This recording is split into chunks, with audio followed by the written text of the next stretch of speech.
केंद्रीय रस्ते वाहतूक आणि जहाज बांधणी मंत्री नितीन गडकरींनी इराण राष्ट्रपतींच्या शपथविधीसाठी देशाचा दौरा केला। इराणमध्ये भारताच्या मदतीने चाबहार बंदराचं बांधकाम सुरू आहे। बंदराचं हे काम लवकरात लवकर पूर्ण करण्याचा निर्धार दोन्ही देशांनी या दौऱ्याच्या निमित्ताने व्यक्त केलाय। हे बंदर पूर्ण झाल्यावर अफगाणिस्तान, इराण आणि भारत यांच्यातल्या व्यापाराला मोठा फायदा होणार आहे। याच दौऱ्यावर गडकरी यांनी इराणचे नवे राष्ट्रपती डॉक्टर हसन रुहानी यांना भारतात येण्याचं निमंत्रणही दिलंय। गडकरींनी इराणचे उपराष्ट्रपती इशाक जहांगीर यांचीही भेट घेऊन दोन्ही देशांचे संबंध आणखी दृढ करण्याविषयी बातचीत केली।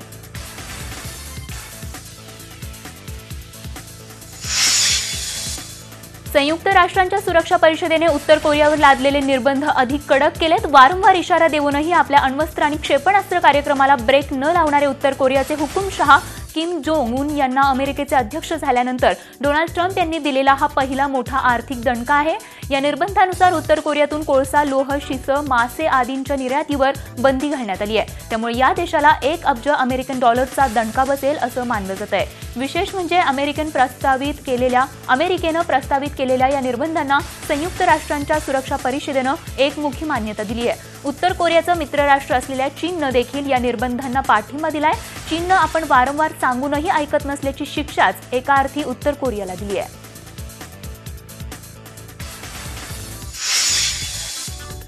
स्विस बँकेत आपला काळा पैसा ठेवून निवांत बसलेल्या सगळ्यांची झोप उडवणारी बातमी समोर आली आहे। कारण स्विस बँकेत ज्यांचं अकाउंट आहे आणि ज्यांनी आपला काळा पैसा या खात्यांमध्ये जमा केलाय ती सगळी माहिती भारत सरकारला देण्याचा मार्ग आता मोकळा झालाय। स्वित्झर्लंड सरकारसोबत झालेल्या ऑटोमॅटिक सूचना आदान प्रदान करारामुळे स्विस बँकेत पैसा जमा केलेल्या भारतीय व्यक्तींच्या खात्यांची गोपनीय माहिती आता केंद्र सरकारला मिळू शकणार आहे।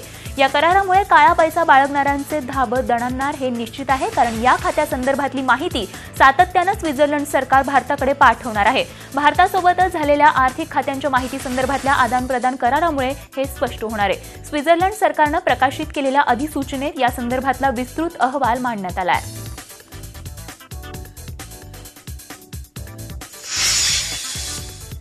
सरकारी कर्मचाऱ्यांच्या पगारात आता दरवर्षी वाढ होण्याची शक्यता आहे। फक्त वेतन आयोगांवर अवलंबून असलेल्या सरकारी कर्मचाऱ्यांच्या कार्यालय करत आहे।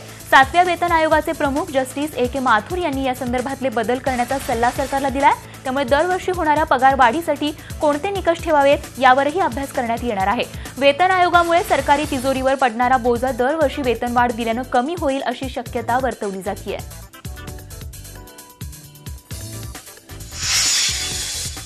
केरळमध्ये संघ आणि भाजप कार्यकर्त्यांच्या हत्या आणि त्यांच्यावर होणारे हल्ले पूर्वनियोजित आहेत असा आरोप अर्थमंत्री अरुण जेटली यांनी केलाय।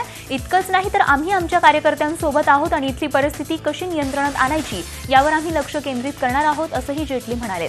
वाढत्या हिंसाचाराच्या घटनांवर पोलिसांनी लक्ष द्यावं आणि गुन्हेगारांना कठोरात कठोर शिक्षा करण्यात यावी अशीही मागणी जेटलींनी केली आहे। केरळमध्ये आरएसएस कार्यकर्ता राजेश याची गेल्या आठवड्यात तीक्ष्ण हत्यारानं वार करून हत्या करण्यात आली आणि याच पार्श्वभूमीवर केंद्रीय अर्थमंत्री अरुण जेटली यांनी राजेशच्या कुटुंबियांची भेट घेऊन सांत्वन केलं। या हत्येच्या पार्श्वभूमीवर भाजप आणि सीपीएम यांच्यात सामना रंगण्याची शक्यता आहे।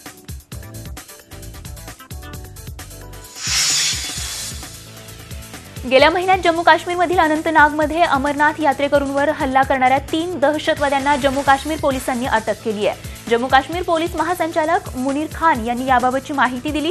अटक करण्यात आलेले 3ही दहशतवादी लष्कर-ए-तोयबाचे असून या हल्ल्याचा मास्टरमाइंड अबू इस्माईल आणि इतर 3 दहशतवादी अजूनही फरार आहेत। विशेष म्हणजे यातील 2 दहशतवादी पाकिस्तानचे तर 1 काश्मीरी आहे। दहशतवाद्यांच्या निशाण्यावर सीआरपीएफ आणि अमरनाथ यात्रेकरूंची बस होती। सुरुवातीला हा हल्ला 9 जुलै रोजी घडवून आणण्याचा दहशतवाद्यांचा कट होता, पण त्या दिवशी सीआरपीएफ आणि अमरनाथ यात्रेकरूंची कोणतीही बस अमरनाथला जाणाऱ्या मार्गावरून गेली नाही। त्यामुळे दहशतवाद्यांनी दुसऱ्याच दिवशी हल्ला घडवून आणला। या हल्ल्यामागील 3ही आरोपींना पकडण्यात आलं असून त्यांनी गुन्हा कबूल केलाय।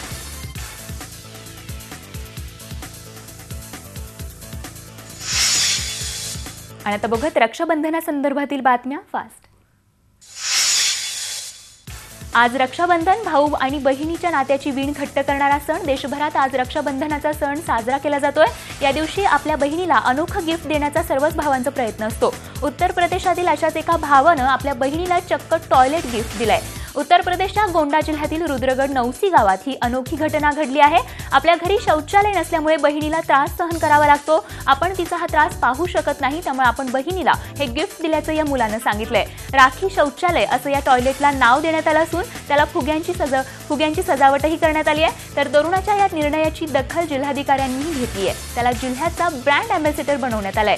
इतर तरुणांनीही त्याच्यापासून बोध घ्यावा असा त्यामागचा उद्देश असल्याचं त्यांनी सांगितलं। भारताच्या सीमेवरही राखी पौर्णिमेचा सण साजरा करण्यात आला। डोळ्यात तेल घालून आपला जीव धोक्यात घालून अहोरात्र देशवासियांचं रक्षण करणाऱ्या भारताच्या वीर जवानांना उधमपूरमध्ये विद्यार्थिनींनी राखी बांधली, तर पूंछमध्येही महिलांनी जवानांना राखी बांधून रक्षाबंधन साजरा केला।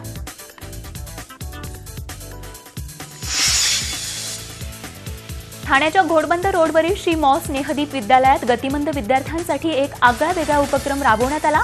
या उपक्रमावेळी ठाणे शहरातील विविध विद्यालयातील विद्यार्थी आणि विद्यार्थिनींनी सहभाग घेऊन रक्षाबंधन साजरे केलं। गतिमंद शाळेतील विद्यार्थ्यांच्या चेहऱ्यावर स्मितहास्य आणण्यासाठी हा एक आगळावेगळा उपक्रम आयोजित करण्यात आला होता।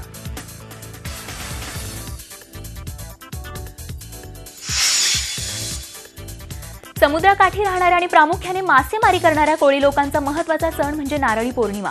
गुहागरच्या वेळणेश्वर गावातील कोळी बांधवांनी देखील नारळी पौर्णिमेचा सण उत्साहात साजरा केला। महिलांनी गाणी म्हणत समुद्राला नारळ अर्पण केला, तर पूजा केल्यानंतर कोळी महिला किनाऱ्यावर फुगड्या घालून सण साजरा करत असतात। या सणाला नारळाचे गोड पदार्थही तयार केले जातात। दरवर्षी कोकणात नारळी पौर्णिमेला कोळी बांधव आपल्या होड्या समुद्रात ढकलतात। पावसाळ्यात समुद्र प्रचंड खवळलेला असतो। बोटी जहाजांची वर्दळ या काळात बंद असते। जहाजं नौका सुरक्षित राहाव्यात, समुद्र शांत होण्यासाठी कोळी बांधव नारळी पौर्णिमेच्या दिवशी समुद्राची पूजा करतात। तर या दिवशी कोळी लोक आपल्या होड्या घेऊन मासेमारी करण्यासाठी समुद्रात जातात।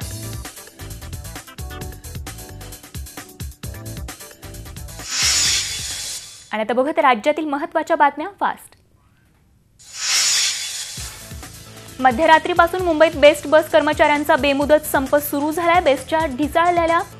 बेस्टच्या ढासळलेल्या आर्थिक स्थितीमुळे कर्मचाऱ्यांना दरमहा पगार वेळेवर देणंही बेस्टला शक्य होत नाहीये। कर्जाच्या ओझ्याखाली बुडालेल्या बेस्ट उपक्रमाला सावरण्यासाठी प्रशासन आणि पालिकेतले सत्ताधारी या दोघांकडेही ठोस तोडगा नाही असा कर्मचारी संघटनांचा आरोप आहे। काही दिवसांपूर्वी संघटनांनी कर्मचाऱ्यांचं मतदान घेऊन संप करायचा की नाही याचा निवडा केला।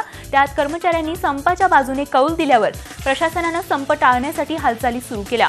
काल दिवसभर महापौर विश्वनाथ महाडेश्वरांपासून तर शिवसेना पक्षप्रमुख उद्धव ठाकरे यांच्या सोबतच्या 3 बैठकाही अयशस्वी ठरल्या। त्यामुळे मध्यरात्रीपासून बेस्टची एकही बस रस्त्यावर धावताना दिसत नाहीये। या संपामुळे रक्षाबंधन सणासाठी बाहेर पडणारे नागरिक, शाळा कॉलेजला जाणारे विद्यार्थी आणि कामावर जाणाऱ्या नागरिकांना त्रासाला सामोरं जावं लागतंय। बेस्टच्या संपामुळे मुंबईकरांना टॅक्सी, रिक्षा आणि लोकलचा पर्याय प्रवासासाठी निवडावा लागतोय। मात्र हे पर्यायही तोकडे पडतायत। अनेक बस स्टॉपवर टॅक्सीसाठी प्रवाशांची मोठी रांग लागलेली दिसतेय। दादर स्टेशन परिसरात तर प्रवाशांना टॅक्सी मिळवण्यासाठी कमालीचे कष्ट करावे लागतायत। रक्षाबंधन असल्यामुळे अनेक नागरिक मोठ्या प्रमाणात बाहेर पडतायत। मात्र बेस्टचा संप असल्यामुळे त्यासाठी नागरिकांना त्रास सहन करावा लागतोय। बेस्टच्या मागण्या पूर्ण केल्या जात असल्यामुळे बेस्टच्या ज्या मागण्या आहेत त्या पूर्ण केल्या जात नसल्यामुळे हे आंदोलन करण्यात आलंय। रेल्वे स्थानकाबाहेर तिकीट काढण्यासाठी लांबच लांब रांगा लागलेल्या दिसत आहेत। बस नसल्यामुळे प्रायव्हेट गाडी पकडून जायला लागते, त्यामुळे त्रास तर होणारच। रिक्षा पकडा, प्रायव्हेट गाडी आहे, लांबच्या प्रवासांना त्रास तर होतोच ना। 20चे 25, 25चे 30 तर ते घेतातच। बस बंद असली तर त्याचा फायदा तर ते उचलणार। प्राइवेट गाड़ी जो 20 रुपीज़ लेती थी अभी 40 मांग रहे हैं, और नॉर्मली जो बस होती है तो हम लोग को इजी हो जाता है। और यहाँ से 15-15 मिनट में बस चलती है तो क्या होता है कि पैसेंजर को वेट भी नहीं करना पड़ता। आज तो हाफ एन आवर हो गया, 45 मिनट्स हो गया, वेट ही कर रहा हूँ मैं, कोई टैक्सी आएगी, तो ऐसे प्रॉब्लम हो रही है हमें। अभी रिक्शा में तो आई मैं, मतलब यहाँ तक तो नॉर्मल उसने मीटर के जैसे ही चार्ज किया। अभी आज ये ओला उबेर उन लोग भी तो आज डबल ट्रिपल द फेयर का ही ये करेंगे, कि तभी मैं घर से ओला बुक करने का कोशिश कर रही थी तो उनका फेयर 4 गुना ज़्यादा आ रहा था। बेस्ट बस संपानंतर एसटी महामंडळाच्या जादा गाड्या सकाळपासून सोडण्यात येत आहेत. पनवेल, ठाणे, उरण तसंच उपनगरातून मंत्रालय अशा गाड्या मुख्य रस्त्यावर सोडल्या जात आहेत. मुंबईत येणाऱ्या आणि जाणाऱ्या बेस्ट बस थांब्यांवर एसटी थांबवावी असे आदेशही एसटी चालकांना देण्यात आलेत. सध्या सुमारे 50 बसेस सोडण्यात आल्या आहेत. पुढील काही तासांमध्ये त्यात आणखीन वाढ करण्यात येईल असं एसटी प्रशासनाकडून सांगण्यात आलंय. तर आज शासकीय कार्यालय तसंच इतर खासगी कार्यालय कामकाज सुरू असल्यानं सकाळी नागरिकांचे हाल सुरू झाले.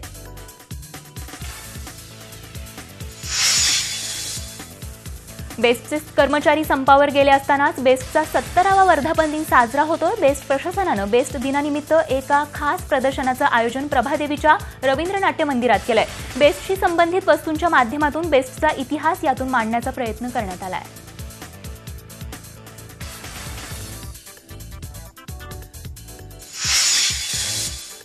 पुणे महापालिकेवर पहिल्यांदाच झेंडा फडकवलेल्या भाजपमध्येच फुटीची चिन्ह आहेत. भाजपचे नगरसेवक तसंच पदाधिकाऱ्यांना एक 4 पानी निनावी पत्र पाठवण्यात आलंय. त्यामध्ये पक्षातल्या अनेक ज्येष्ठ नेत्यांपासून स्थानिक नगरसेवकांवर टीका करण्यात आली आहे. पक्षामध्ये काकडे समर्थकांवर अन्याय सुरू असल्याची तक्रार करण्यात आली आहे. विशेष म्हणजे हे पत्र महापालिकेतल्या विरोधी पक्षाच्या नगरसेवक आणि पदाधिकाऱ्यांनाही पाठवण्यात आलंय.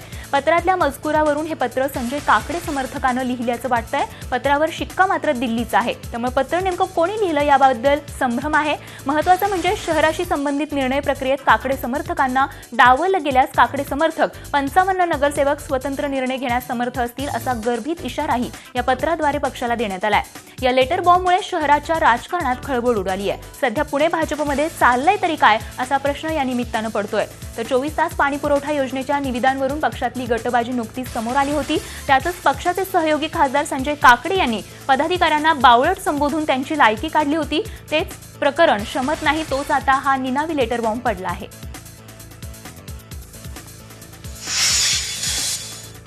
नागपूर एअरपोर्टचं नवीन बांधकाम करण्यासाठी मंत्रिमंडळाची मान्यता देण्यात आली आहे. लवकरच निविदा बोलवण्यात येईल. त्यातून अतिशय अद्ययावत एअरपोर्ट, कार्गो टर्मिनल आणि एक नवीन धावपट्टी निर्माण केली जाईल अशी माहिती राज्याचे मुख्यमंत्री देवेंद्र फडणवीस यांनी दिली. नागपूर एअरपोर्टवर नव्या कोल्ड स्टोरेजचं उद्घाटन केल्यानंतर ते बोलत होते. नागपूर एअरपोर्टवर कोल्ड स्टोरेजची आवश्यकता होती ती आता पूर्ण झाली आहे. येत्या काळात फ्री ट्रेड वेअरहाऊसिंग झोन आणि इतर व्यवस्था करण्याचा राज्य सरकारचा प्रयत्न असल्याचंही मुख्यमंत्र्यांनी सांगितलं.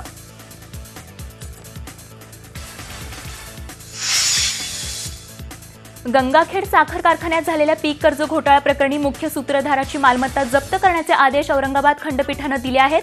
त्यामुळे या प्रकरणातल्या मुख्य सूत्रधारासह फॅक्टरी संचालक, बँकेचे अधिकारी अडचणीत आलेत. बीड, उस्मानाबाद, परभणी, लातूर, नांदेड आणि अकोला जिल्ह्यातील सुमारे 29,000 शेतकऱ्यांच्या नावानं बोगस कागदपत्र देऊन तब्बल 328 कोटींचं पीक कर्ज उचलण्यात आल्याचं उघड झालंय. आणि याच विरोधात शेतकऱ्यांनी औरंगाबाद खंडपीठात धाव घेतली होती. कोर्टानं महासंचालकांना विशेष चौकशी करण्याचे आदेश दिले होते. त्यानुसार नांदेड परिक्षेत्राच्या विशेष पोलीस महानिरीक्षकांनी अहवाल सादर केला. या आधारे या प्रकरणातल्या सूत्रधारांच्या मालमत्ता जप्तीचे आदेश कोर्टानं दिले आहेत. या प्रकरणाची पुढील सुनावणी ही 10 ऑगस्टला होणार आहे.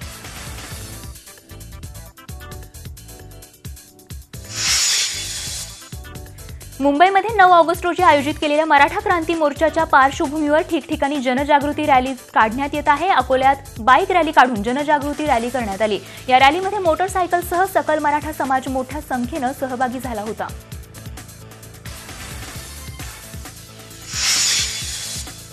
अहमदनगर जिल्ह्यातील श्रीगोंदा शहरात गोवंश पकडून पोलिसांच्या ताब्यात देणाऱ्या गोरक्षकांवर 20 ते 25 जणांच्या जमावानं पोलीस ठाण्यासमोरच हल्ला केला. या मारहाणीत पुण्यातील 8 गोरक्षक गंभीर जखमी झालेत. गोरक्षकांनी पोलिसांना जवळपास 11 गायी पकडून दिल्या होत्या. त्यात त्यांची नोंद श्रीगोंदा पोलीस ठाण्यात सुरू होती आणि त्याचवेळी 20 ते 25 जणांचा जमाव तिथे आला आणि त्यांनी गोरक्षकांना घेरून बेदम मारहाण केली. या घटनेनंतर हल्लेखोर तिथून पसार झाले. या प्रकरणी श्रीगोंदा पोलीस ठाण्यात गुन्हा दाखल करण्यात आलाय.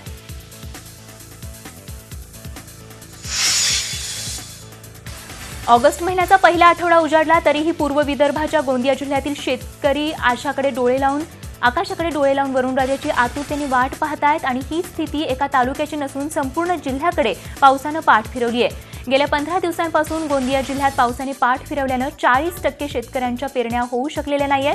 तर 60% शेतकऱ्यांनी जुलै महिन्यातील पावसाने हलक्या धान पिकाची रोवणी केली आहे. मात्र सद्यस्थितीत शेतकरी दुबार पेरणीही करू शकत नसल्यानं धान उत्पादक शेतकऱ्यांवर आर्थिक संकट ओढावलंय.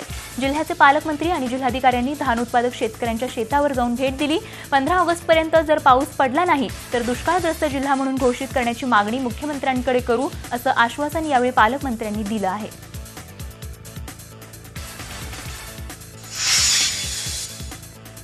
मराठवाड्यावरही बळीराजा रुसलेला आहे. गेल्या 8 दिवसांपासून पावसाने ओढ दिल्यानं नांदेड जिल्ह्यातील पिकं धोक्यात आली आहेत. जिल्ह्यात एकूण 8,24,000 हेक्टरपैकी 7,76,000 हेक्टर म्हणजे 94% क्षेत्रावर पेरणी झाली. त्यात सोयाबीन सर्वाधिक 3,18,000 हेक्टर तर 2,17,000 हेक्टरवर कापसाची पेरणी झाली आहे. जून महिन्यात चांगला पाऊस झाल्यानं पिकांची वाढ चांगली होती. मात्र जुलै महिन्यात सरासरीच्या केवळ 36% पावसाची नोंद झाली आहे. अधूनमधून तुरळक पाऊस झाल्यानं पिकं तग धरून राहिली आहेत. मात्र गेल्या 8 दिवसांपासून पाऊस गायब झाल्यानं बळीराजा चिंतेत सापडलाय.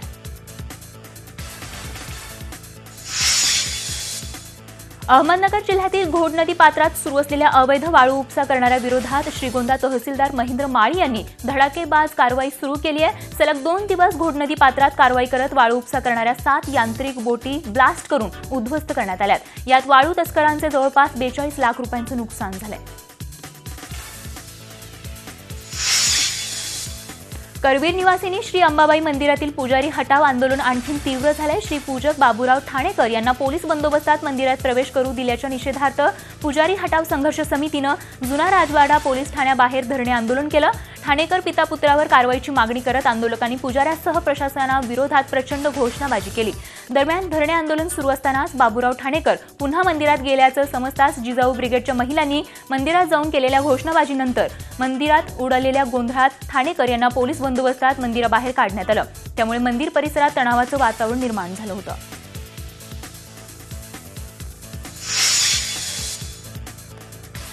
जळगावहून औरंगाबादकडे निघालेल्या भारत गॅस कंपनीच्या मालवाहू ट्रकमध्ये शॉर्ट सर्किटमुळे आग लागून गाडीतल्या सिलेंडरचा स्फोट झाला. वाकोद गावाजवळ ही घटना घडली. घटनेनंतर जामनेर नगरपालिकेच्या अग्निशमन दलानं ही आग आटोक्यात आणली. घटनेची माहिती मिळाल्यानंतर पालकमंत्री गिरीश महाजन यांनीही घटनास्थळी धाव घेतली. तब्बल 4 तास घटनास्थळी थांबून त्यांनी परिस्थिती नियंत्रणात आणली. आगीच्या ज्वाळा दूरवर पसरल्यानं ग्रामस्थांमध्ये भीतीचं वातावरण होतं.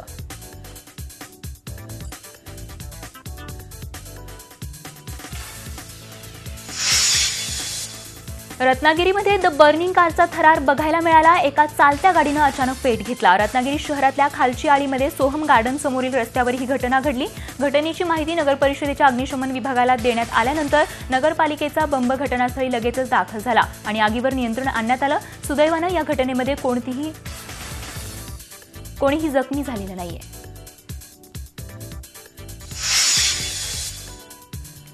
औरंगाबादच्या विद्यापीठ हॉलमध्ये लायन्स क्लबचा इन्स्टॉलेशन कार्यक्रम पार पडला. झी24 तासचे मुख्य संपादक डॉक्टर उदय निरगुडकर यावेळी प्रमुख वक्ते म्हणून हजर होते. जवळपास 14 जिल्ह्यांमधून 2000 नागरिकांनी या कार्यक्रमाला हजेरी लावली.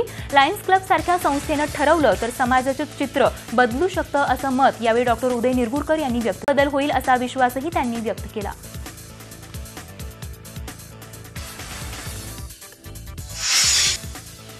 कोलंबो टेस्टमध्ये टीम इंडियानं श्रीलंकेचा 1 इनिंग आणि 53 रन्सने पराभव केला. रवींद्र जाडेजाच्या स्पिन माऱ्यासमोर लंकन बॅटिंग ढेपाळली. जाडेजानं दुसऱ्या इनिंगमध्ये सर्वाधिक 5 विकेट्स घेतल्या. बॅटिंग आणि बॉलिंगमध्ये चमकदार कामगिरी करणारा जाडेजाचा प्लेअर ऑफ द मॅचचा मानकरी ठरला. श्रीलंकेची टीम दुसऱ्या इनिंगमध्ये 386 रन्सवर ऑल आउट झाली. या विजयासह भारतानं 3 टेस्ट मॅचेसच्या सिरीजमध्ये 2-0ने विजयी आघाडी घेतली आहे. विराट कोहलीच्या नेतृत्वाखाली भारताचा हा सलग 8वा टेस्ट सिरीज विजय ठरलाय.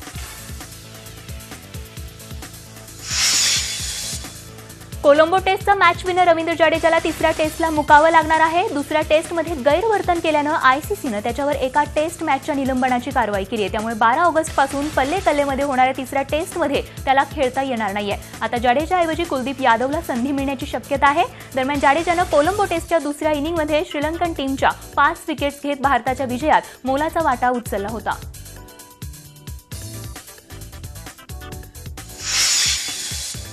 बॉलिवूड अभिनेता आमिर खानला स्वाईन फ्लूची लागण झाली आहे. पुण्यातील बालेवाडीमधील सत्यमेव जयते वॉटर कप स्पर्धेच्या पारितोषिक वितरण सोहळ्यात व्हिडिओ कॉन्फरन्सिंगद्वारे सहभागी झाला. यावेळी त्यानं आपल्या अनुपस्थितीबाबत सांगताना स्वाईन फ्लूची लागण झाल्याची माहिती दिली.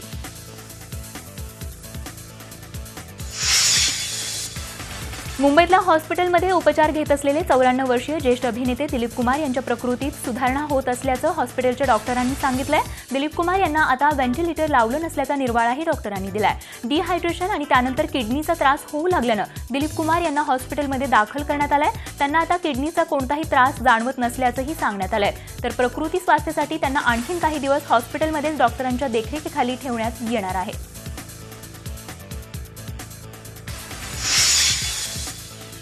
सैराट आणि फॅन्ड्री या सिनेमांच्या घवघवीत यशानंतर दिग्दर्शक नागराज मंजुळे आता नव्या सिनेमावर काम करतोय। या सिनेमात महानायक अमिताभ बच्चन दिसणार असल्याची चर्चा सध्या बी टाउनमध्ये रंगती आहे। सैराटने गेल्या वर्षी मराठीत सर्व विक्रम मोडले। आता निर्माता करण जोहरनेही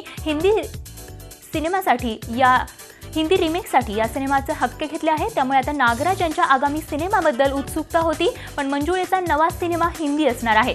याच निमित्ताने मंजुळे बॉलिवूडमध्ये पदार्पण करण्यास सज्ज झाले आहेत। नागराज मंजुळे यांनी नव्या कथानकावर काम सुरू केलंय। त्यांचं या कथेवर गेल्या 1 ते 1.5 वर्षांपासून काम सुरू होतं। नागराजने बिग बींना जानेवारीमध्ये सिनेमाचं कथानक ऐकवलं होतं। बिग बींना कथानक आवडल्यामुळे त्यांनी लागलीच या सिनेमाला होकार दिला असून या वर्षाअखेरपर्यंत सिनेमाची निर्मिती प्रक्रिया सुरू होणार आहे। त्यामुळे सिनेमात अमिताभ बच्चन कोणत्या भूमिकेत असतील याबद्दल त्यांच्या चाहत्यांना उत्सुकता आहे।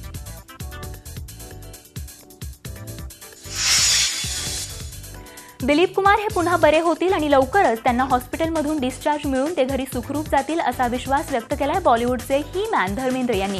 गेल्या काही दिवसांपासून दिलीप कुमार हॉस्पिटलमध्ये उपचार घेत आहेत। याबाबत धर्मेंद्र यांनी दिलीप कुमार यांच्यासोबत आपण अनेक क्षण घालवले, त्यांची इच्छाशक्ती प्रचंड मोठी आहे, ते यातून लवकरच बाहेर पडतील असा विश्वासही त्यांनी व्यक्त केलाय। झी 24 तास रहा एक पाऊल पुढे।